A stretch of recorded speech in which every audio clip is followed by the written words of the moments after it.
रामराज आवाहन मिशन, एक मिशन जो धरती पर फिर से रामराज बनाने पर काम कर रहा है। आओ चलो चर्चा करते हैं अपने राज्य की व्यवस्थाओं की।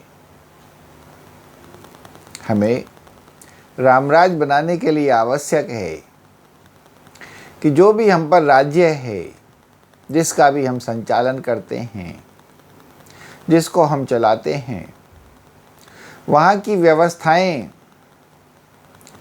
रामराज के अनुसार बनाएं, ऐसी बनाएं जिनसे रामराज बन सके, जिनसे प्रजा की सुरक्षा होवे, प्रजा के मनोरथों की रक्षा होवे, प्रजा सुख शांति से रह सके,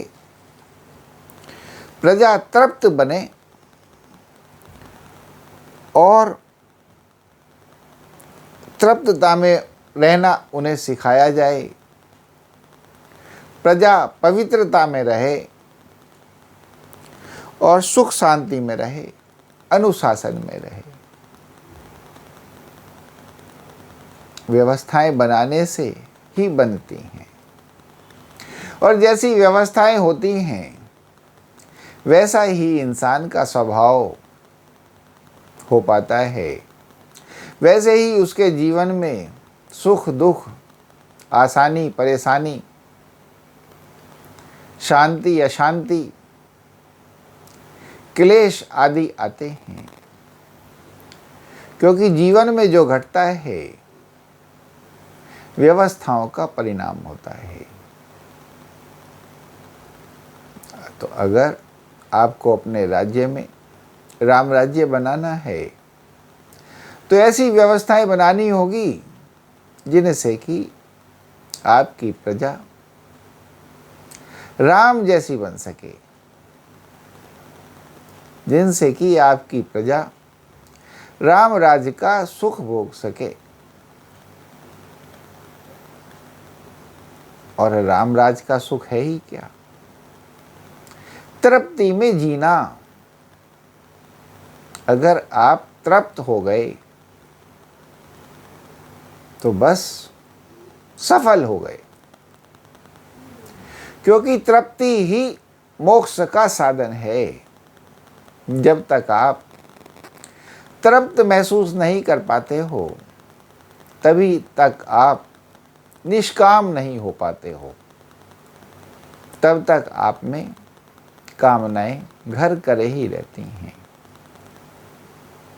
और तृप्तता आती है आपकी शिक्षाओं दीक्षाओं से। आप अपना जीवन किस प्रकार से जी रहे हैं?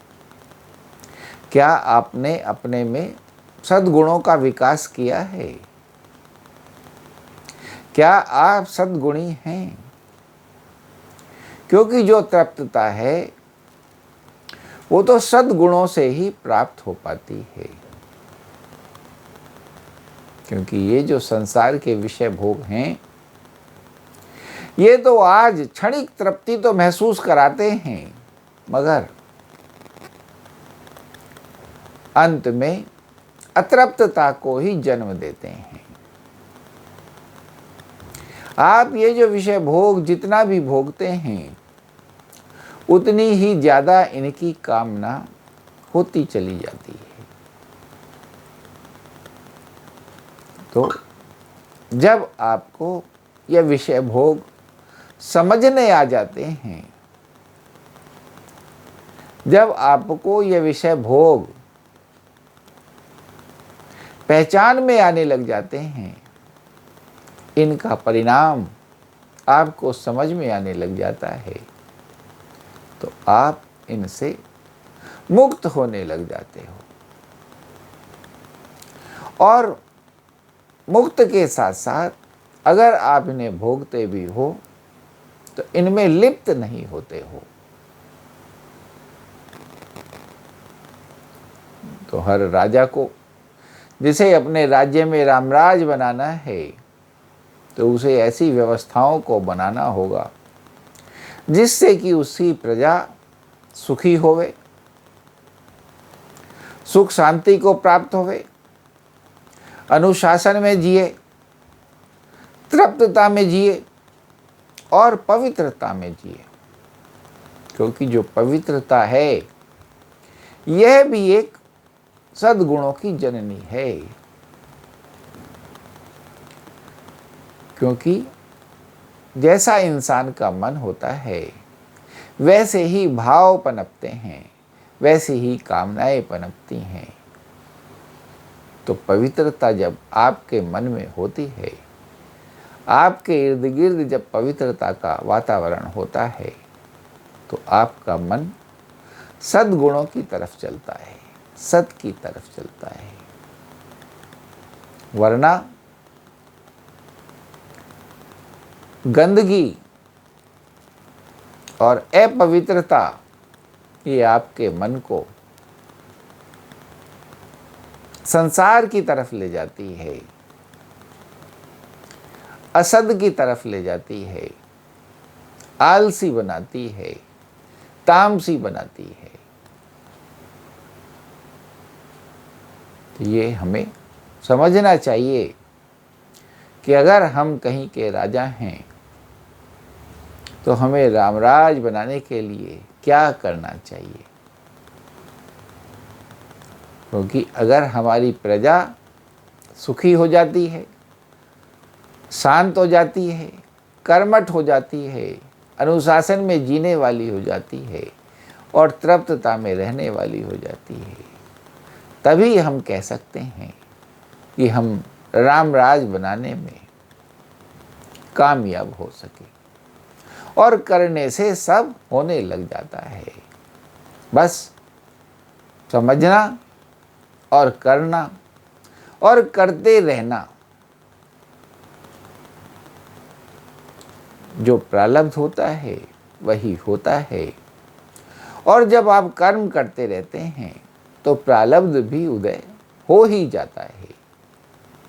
ये जो यूनिवर्स है, ये जो कुदरत है, आपकी इच्छाओं को पूरा करती ही है। आपके जो संकल्प हैं उनको पूरा करती ही है, उन पर काम करती ही है।